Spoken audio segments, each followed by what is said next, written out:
खास करके मगध और शाहाबाद के क्षेत्र में उनका बहुत मजबूत कार्यकर्ता बाड़े जिनका नाम अगर अंगुरी पर गिनावे लगा तो सबके नाम तारा लोग के जवान पर याद हजार को गाड़ी लेके आए वाला, मैंने हजार लोग के लेके आए वाला एक से एक लोग बा।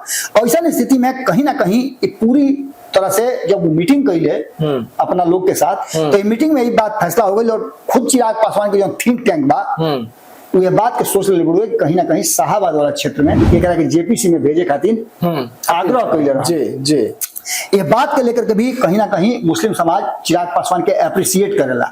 उनका में वो अपील बा जो कोनो समाज के साथ बैठ जास तो समाज अपना संगठन के भुला मिला ले। चिराग पासवान पूरा फुल प्रूफ प्लान के साथ आइल बा। चिराग पासवान के पता बा कि जौन कमी एनडीए गठबंधन में बा उस सारा कमी के पूरा करे के और सारा समीकरण बैठावे के चिराग पासवान के पास उम्मीद बा। लेकिन तू समझता रहा कि आज भारतीय जनता पार्टी नीतीश कुमार के ना बल्कि चिराग पासवान के अपना साथ रख ले रही। नोरमा ग्रुप जो सोचता है वो करता है, आपके अपने सपनों का आशियाना।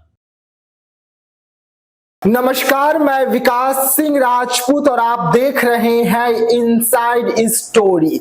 भाजपा का हिडन प्लान हुआ डिकोड। चिराग की शाहाबाद रैली से एक दिन पहले एनडीए में हलचल खेला बड़ा होगा। इसके पीछे की आज इनसाइड स्टोरी हम पूरा आपको बताने जा रहे हैं और क्यों चिराग पासवान और चिराग पासवान की पूरी टीम जो है वो शाहाबाद का किला फतेह करने में लगी हुई है और वहां पर क्यों चिराग पासवान एक बड़ा कार्यक्रम कर रहे हैं। इसके पीछे की पूरी कहानी, पूरी सच्चाई आज बाबा आपको बताएंगे और बाबा हमारे साथ हर रोज इनसाइड स्टोरी में होते हैं तो सीधा हम बाबा से जुड़ते हैं। बाबा, आज इनसाइड स्टोरी में भाजपा का वो अंदर वाला प्लान जो है जो आज डिकोड हुआ है वो क्या कुछ है?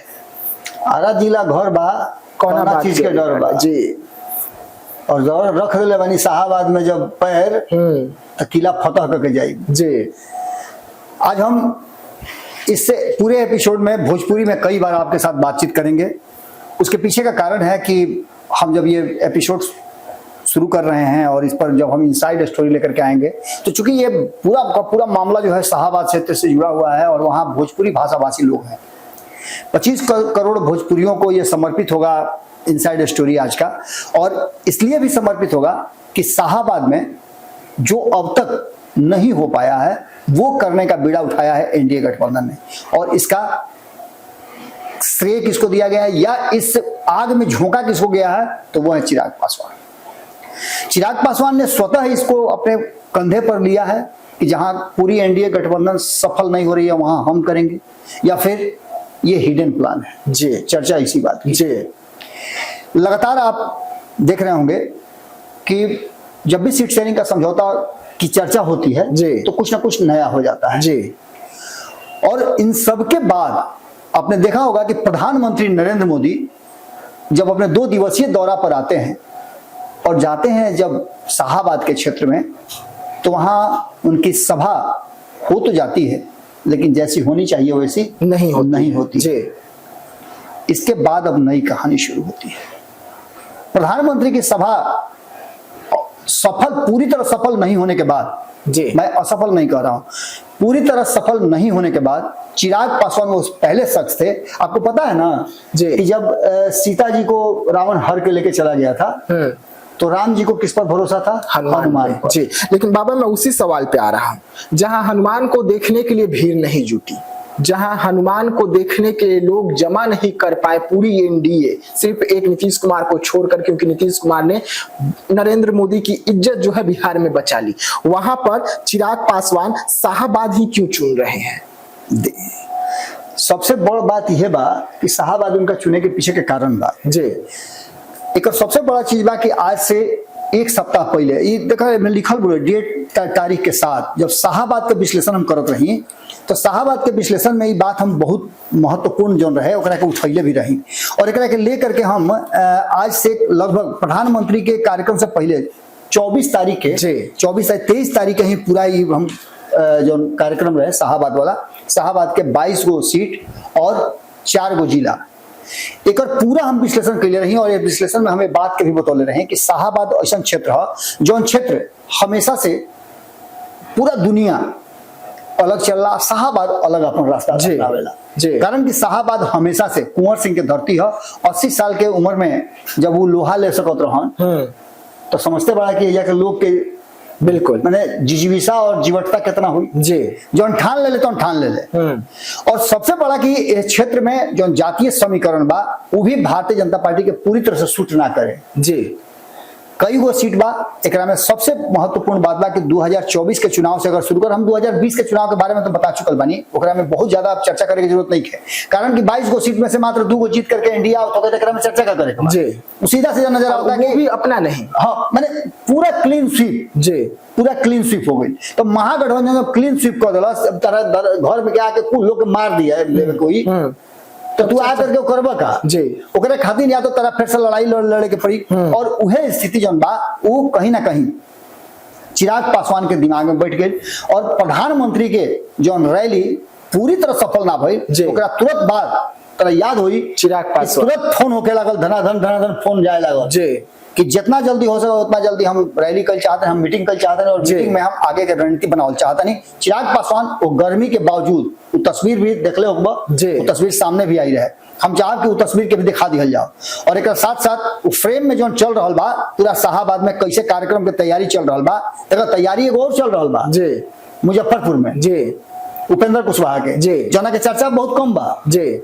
लेकिन सबसे ज्यादा चर्चा ये चिराग पासवान के कार्यक्रम के काहे चल रहा बुए, तो उसर खेत के बोए के चाहेला बिल्कुल नहीं हैं, कोई जना खेत में कोनो फसले ना उगे ओकरा के केहू बोल जोतल चाहेला जी। मैं अभी उसी पे आ रहा था बाबा। एनडीए की सबसे कमजोर जो सीट है, जो सबसे कमजोर मानी जाती है एनडीए, जहां पर चिराग पासवान वहां पे क्या रणनीति के साथ उतर रहे हैं शाहबाद क्षेत्र में? अब एकरा में सबसे बड़ा बात जी कि तरह याद होई कि एगो बहुत पहले हम कहले रही और अकबर बीरबल के जब कहानी पढ़ब ओमे वो कहानी बा कि एक व्यक्ति के राजा जोन बाड़े सजा देले रहो जी कि एकरा के अंधेरा में रख दो जब तक ले मरत नहीं है, ओकरा के रख दिया जी। ओकरा पर बीरबल अपोज कइले कि भाई ऐसा काहे हुआ फैसला करतनी जी, इंसान हकरा के कोनो छोट मोट सजा दे करके इतना बड़ा सजा तो कइले नहीं खई, दंड ओकरा के उतने दिहल जाओ। कहले कि ना ये ओकर सजा बा जी। 15-20 दिन के बाद जब ओकरा के देखल गई कि अब तो मरिए गई हुई, तो देखल लोग में जिंदा बा, ना खाना मिलत रहे, ना पानी मिलत रहे, ना हवा रहे, ना कुछ रहे, एकदम अंधेरा कमरा में रख दियल गई रहे। फिर 20 दिन के बाद लोग देखे गए तो वही स्थिति रहे, जिंदे गुरुए। वो घड़ी बीरबल सभा में मौजूद रहन, कहले कि ओकरा के बुला के ले आओ, लोग कैसे जिंदा रहत हुए पता कर जाओ जी। जब ओकरा से पूछल गई तो कहलस कि जना रूम में हमरा के रखल गई, ओकरा में छोटा सा छेद रहे, सुई बराबर छेद जी। वो छेद से हमरा वो ललटेन लौकत रहे जी, और हम ये देखत रही कि ललटेन जब तक जरूरत रही तब तक हम जीवित रहो जी।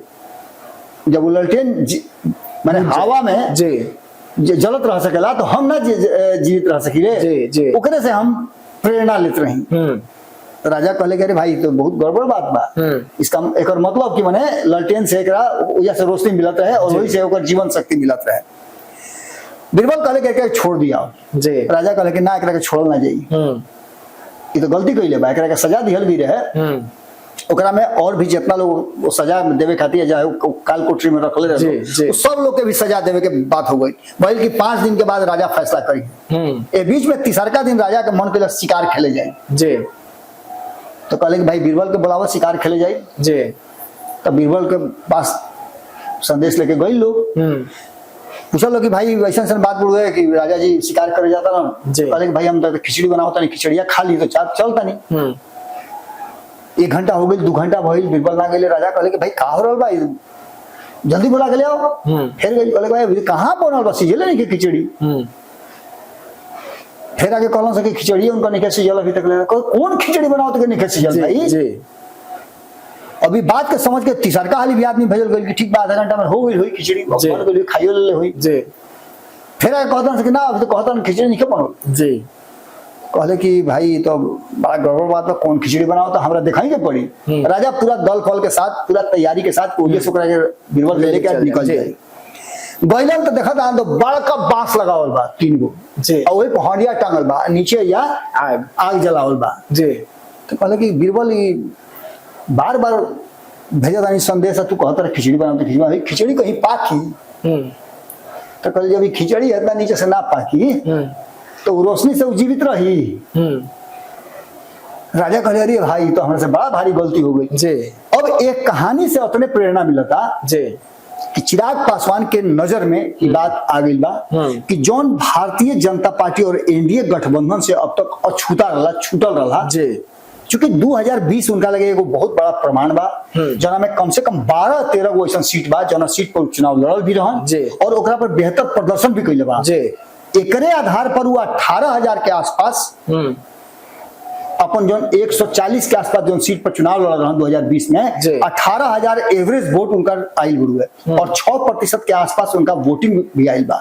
एकर मतलब सीधा बा कि कहीं ना कहीं जो स्थिति बनल बा ओकरा में ई बात चिराग पासवान के समझ में आ गई बा कि जौन केहू नकार दी वो हम स्वीकार करब और एकरा के लेकर के चिराग पासवान 9 संकल्प जैसे करते हैं यही से उनका नाम दिया बा 9 संकल्प। यानी कि जौन क्षेत्र बा वो क्षेत्र में पूरा तन्मयता से और पूरा तू देखले भी होगा कि चिराग पासवान के खास करके मगध और शाहाबाद के क्षेत्र में उनका बहुत मजबूत कार्यकर्ता बाड़े जिनका नाम अगर अंगुरी पर गिनावे लगा तो सबके नाम तारा लोग के जवान पर याद हजार को गाड़ी लेके आए वाला माने हजार लोग के लेके आए वाला एक से एक लोग बा।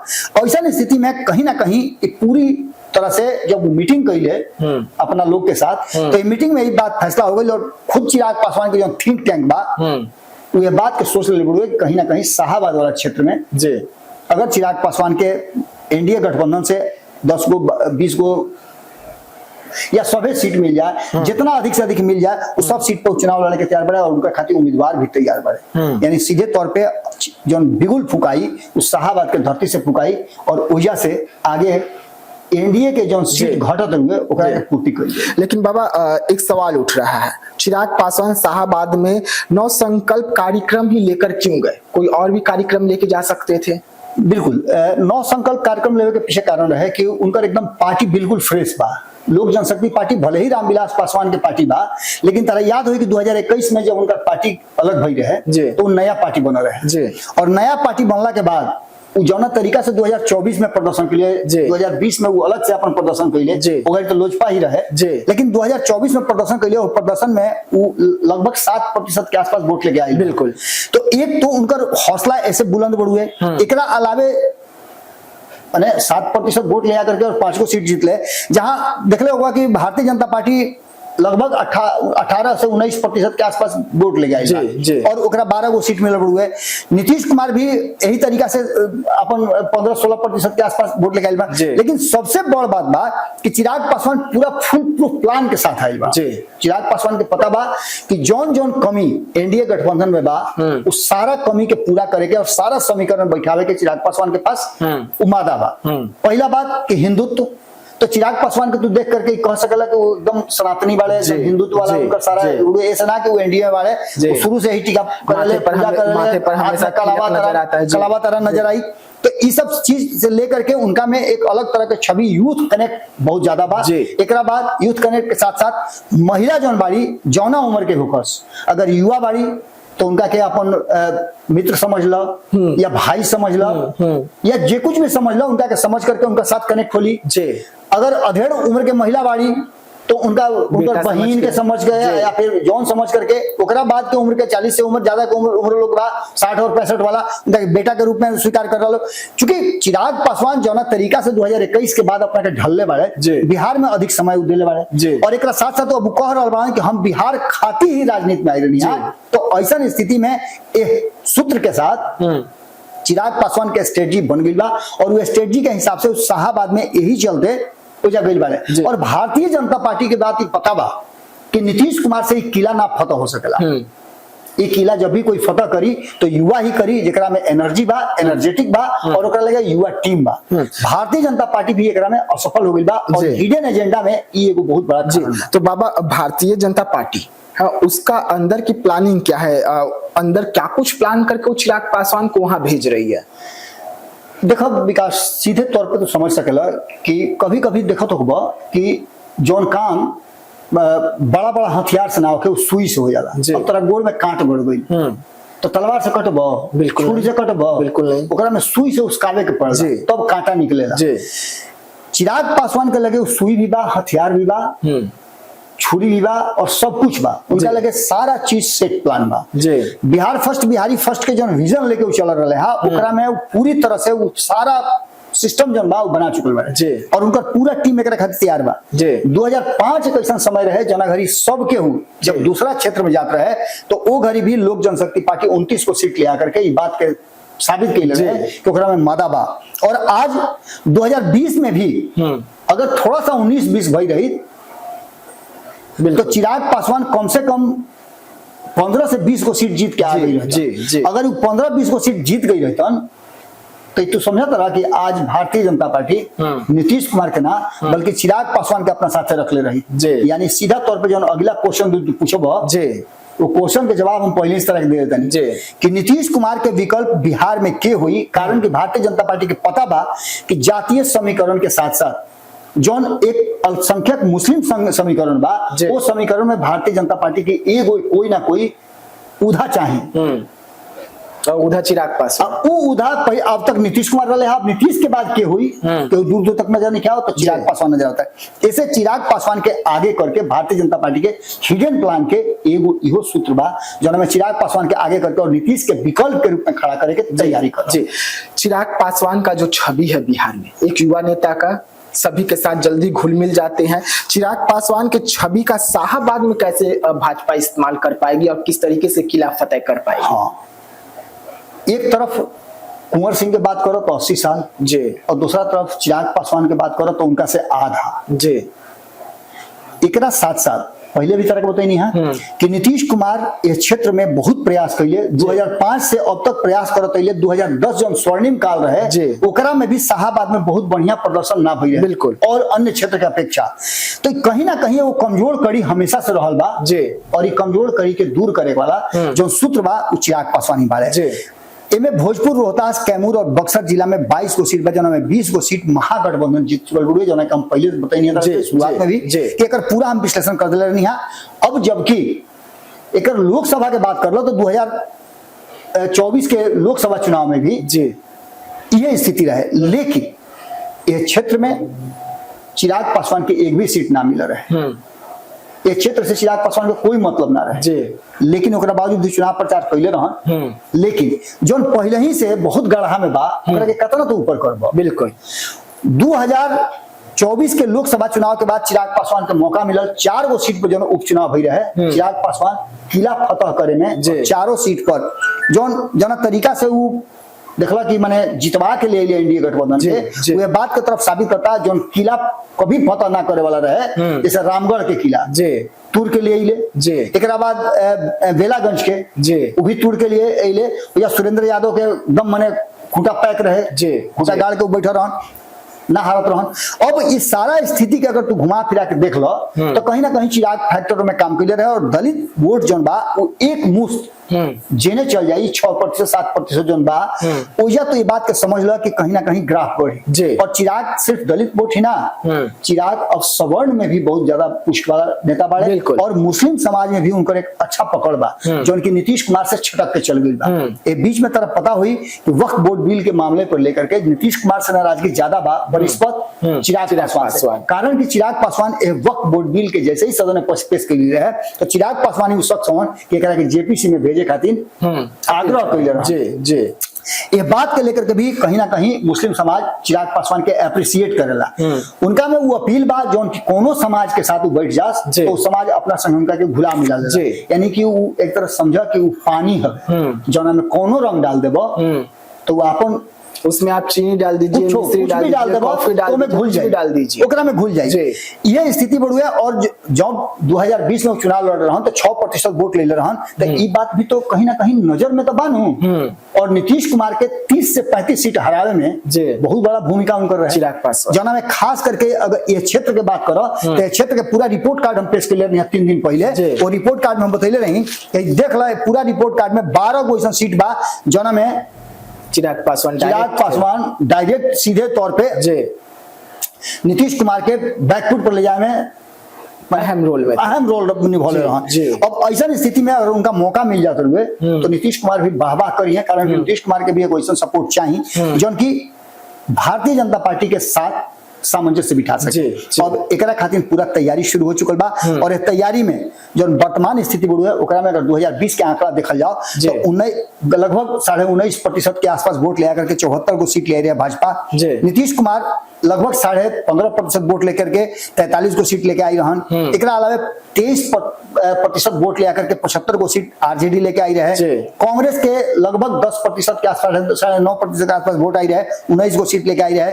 बसपा के 1.49% आई रहे और वो एगो सीट लेके आई रहे, जबकि एआईएमआईएम के 1.24% वोट आई रहे, वो 5 सीट लेके आई रहे। लेकिन सबसे ज्यादा सारा दल में तो खोज के देखला, जीतन राम मांझी के भी देखला और लोग के भी देखला, सब में 6% वोट लेकर के आए वाला चिराग पासवान जो पहले दम पर लड़ रहा है। और ये बात साबित करता है कि कहीं ना कहीं शाहाबाद के जो 12-13 को सीट बढ़ू है ओकरा पर जो दूसरा तीसरा नंबर के तो अब अगर वो एनडीए में रहते तो ये सीटवा तो कम से कम उनका में रहता कोनो दूरा ना रहे। ये बात के लेकर के पूरा प्री प्लान के साथ भारतीय जनता पार्टी पहले तो बुझात रहे कि नीतीश कुमार उनका कहता रहे कि भाई तू आगे बढ़, लेकिन अब ये बात पूरी तरह से एकदम स्पष्ट होकर रहा बा कि भारतीय जनता पार्टी के हिडन प्लान के हिस्सा बन चिराग पासवान जना में शाहाबाद के क्षेत्र में पूरा अपन अमला फैला रहा बा। और जब काल के रैली हुई और रैली के बाद तो देख लिया कि चिराग पासवान पूरा शाहाबाद क्षेत्र के मती हैं और एक बाद उनका के भार जन बा मगध के भी दिखल जाई। इहो बात लगभग एक सवाल और रहेगा आपसे, कल शाहाबाद में पता चल जाएगा कि चिराग पासवान किस प्लानिंग के तहत बढ़े हैं, लेकिन चिराग पासवान ऐसे भी प्लानिंग लेकर चलते हैं कि ठीक है ए अभी रखता हूं, बी को बैक में रखता हूं। चिराग पासवान का पूरा क्या प्लानिंग रहेगा और किस तरीके से चिराग पासवान शाहाबाद और उसके बाद मगध में अपना लोहा मनवाएंगे? देखो सबसे बड़ा बात बा कि चिराग पासवान के अगर तू कोई के मान लेते हैं कि बंटवारा हुई कोई के बंटवारा होला, बंटवारा में अच्छा और खराब दोनों चीज मिला के दिया जाला। अगर दू गो खराब चीज देबो तो एगो अच्छा चीज देवे के रहेगा। ये बंटवारा में चिराग पासवान बात अच्छी तरह से समझ गए बड़ा कि एनडीए गठबंधन में उनका वैल्यू का बा, वो जानता रहे कि उनको उपयोगिता का बा। नीतीश कुमार बार बार आग्रह कर रहा बड़ा कि चिराग कोनो सूरत में एनडीए से बाहर ना होके चाहिए और भारतीय जनता पार्टी के बात का ध्यान रखे के बाद भारतीय जनता पार्टी अपन हिडन प्लान के उनका के जो कहल जाता है कि माध्यम बना ले बा, एक तरह से उनके पर हिडन प्लान लेके चल भी रहा बड़ुए। दूसरा का तरफ चिराग पासवान बात अच्छी तरह से जान रहा बा कि अगर उनका एनडीए गठबंधन के साथ मिल जाए और उनका अपन जो शक्ति बा ओकरा आधार पर अगर 40 सीट लड़त रहे चुनाव तो हमेशा अधिकांश सीट जीत करके आई है। ये सारा प्लान के लेकर के चिराग पासवान के एक ही प्लान बढ़ है कि अब की हाली अधिक से अधिक संख्या में वो बिहार में चुनाव लड़ा विधानसभा के और आने वाला 2030 में जो कहले बानू कि हम बिहार में चुनाव लड़ब और बिहार खातिर हम अपन राजनीति करब, तो वो बात ओकरा खातिर जमीन 2025 में तैयार कर जा सकला। और वो जमीन के तैयार करे में जो सबसे उसर जगह रहे शाहाबाद ओकरा पर अब जोताई बुआई शुरू कर देवे बारे, यानी कि जो बीज डली हैं वो बीज हो सकेला कि फल ए बार कम देवे, लेकिन अगला जो सीजन आई 2030 वाला ओकरा में वो जमीन पूरा मथ के रख दी है। और वह मथल है 2020 के कि आज तो देख रहा है कि चिराग पासवान के लेकर के बात हमने के कहे खातिर मजबूर बन जा कि कम से कम 12-13 सीट बा जना पर प्रभाव अपन छोड़ने पड़े। तो निश्चित रूप से 12-13 सीट तो चिराग पासवान अपना कब्जा में लेकर के जीते के मदद तो रखा था। चलिए, तो इनसाइड स्टोरी देख रहे थे आप, जहां पर चिराग पासवान और भाजपा की क्या कुछ प्लानिंग है उसको लेकर हम आपको अंदर की खबर दे रहे थे। अब चिराग पासवान कल शक्ति प्रदर्शन करने वाले हैं और वहां पर शक्ति प्रदर्शन होगा जहां पर एनडीए के तमाम घटक दल जो है या नीतीश कुमार हो या बीजेपी हो उतरने से भी डरती है। और तस्वीर आप सबने देखा जब प्रधानमंत्री नरेंद्र मोदी उस क्षेत्र में आए तो लाल कुर्सियां किस तरीके से खाली रह गई और अब उन्हीं कुर्सियों को भरने के लिए चिराग पासवान जो है कल आरा में हुंकार भरेंगे। तो ऐसे तमाम खबरों के लिए रहिएगा भारत लाइव के साथ, दीजिएगा इजाजत, धन्यवाद। नोरमा ग्रुप, जो सोचता है वो करता है। अगर ये वीडियो पसंद आई और वह बिहार के राजनीति और बिहारियत से सरोकार रखेनी तो सब्सक्राइब बटन दबा के चैनल के सब्सक्राइब कर ली। ओजे एगो घंटी बा, ओकरा बटन दबा देला से कुल सटीक और मारक खबर रुआ मुफ्त में मिल जाई। अगर रुआ पत्रकारिता के हमनी के नया प्रयोग में सहयोग कर चाहतानी तो ज्वाइन बटन दबा दी। पेटीएम नंबर नोट कर ली 9386816700। धन्यवाद।